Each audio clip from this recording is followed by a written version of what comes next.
మాకు ముగ్గురు అబ్బాయిలండి, వీడే పెద్దాడు. నా పేరు గుడిస సునీల్. నోబర్ పబ్లిక్ స్కూల్లో 9th క్లాస్ వరకు చదువుకున్నానండి. జీవనాధారం సరిపోక నేను ఆటోనగర్లో పైనీర్ ఇండస్ట్రీ అని రబ్బర్ చెప్పులకు తయారయ్యే కంపెనీ. ఆ కంపెనీకి వెళ్ళిన వారం 10 రోజుల్లో అనుకోకుండా ప్రమాదం జరిగి మిషన్ పడి రెండు చేతులు పోయినాయి. 2 చేతులు ఒకసారి కనబడి అన్కాన్షియస్ అయిపోయాడు.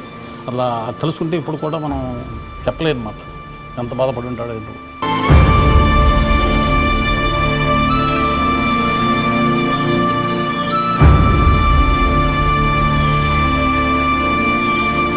వీళ్ళంతా కలిసి కేసు బస్సు ఎందుకు వద్దులే 1,25,000 మాత్రం ఇస్తామని అయ్యే వాళ్ళ దగ్గర పెట్టుకుని అవి కూడా సరిగ్గా ఇవ్వలేదు. మేము కూడా కేసు బస్సు పెట్టలేదు. ఎవరికి ఎవరు చేసింది లేదు. ఏం మాత్రం రాదని మేము ఎట్లా పెట్టుకుంటున్నాం. అమ్మగారు మనగారు నన్ను చూసుకోవడానికి చాలా కష్టపడుతున్నారండి. అన్నం తినలేడు. మిగతా పనులు ఆడపనులు ఆడైతే చేసుకుంటాడు కానీ చేతులతో అన్నం మాత్రం తినలేడు. తల్లి పేగు చూడు ఎలా తల్లడిల్లిపోయేనయ్యా, కళ్ళు మూసి ఎట్టో వెళ్ళిపోకయ్యా.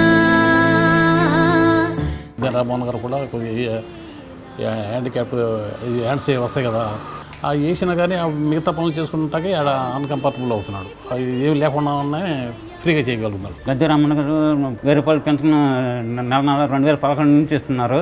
అప్పటి నుంచి కూడా తను ఉన్నంత వరకు వాళ్ళ ఆవిడ కానీ వాళ్ళ పిల్లలు కానీ ఆ పిల్లాడి బతికున్నంత వరకు లైఫ్ లాంగ్ ఇస్తామని చెప్పారండి.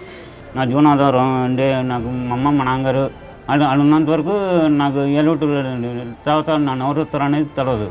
మిగతా 2 పిల్లలు ఉన్నారంటే వాళ్ళు ప్రేమించి పెళ్లి చేసుకున్నారు. భార్య వాళ్ళు ఎవరు భార్య పడతారు. ఇక వాడిని గురించి పట్టించుకోరు, మా అన్న గురించి పట్టించుకోరు.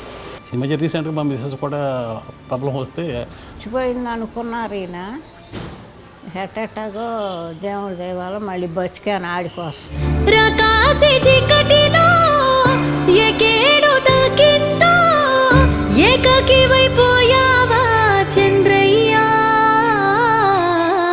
కళ్ళే రాజేసి రేయని చూడయ్యా.